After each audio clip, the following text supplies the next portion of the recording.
England pull off an amazing win against New Zealand. England needed 43 runs off 18 balls, and they get it done. Got to give a shout out to Ahmed on debut for England. He came out and gave England the boost they needed to get it done. We're going to go back to the start. New Zealand win the toss. They put themselves into bat. New Zealand don't score their first run until the 8th ball. Timmy Seifert and Finn Allen had a slow start, but they soar off Jofra Archer and they get to 54 for none at the end of the power play. Then they would both fall really quick. Seifert gone for 11, Allen gone for 29. They would be 64 for 1 and 66 for 2. Ahmed would then come into bowling at the wicket with his very first ball. Chapman, he would get out to stumped by Rashid, a beautiful stumping. Don't know why he was coming down the track. He gets out. Mitchell out for 3. They're struggling. Phillips gets done. He gets done for 39. McConkey out for 14.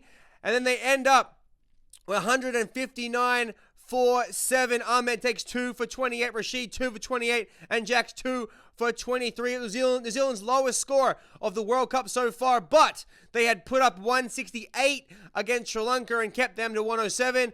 Couldn't do the same. New Zealand had the perfect start. They get Phil Salt out for 2. They're 1 for 2. And then Ferguson next over gets Butler for a duck. And England are 2 for 2 in the second over. End of the power play. They come back. They claw it back to 47 for 2. Brooke, 26 off 24. Beautiful catch down the ground. And then Phillips would get a catch. A beautiful diving catch. He would catch Bethel for 21. And then Phillips would get another catch off Ravindra.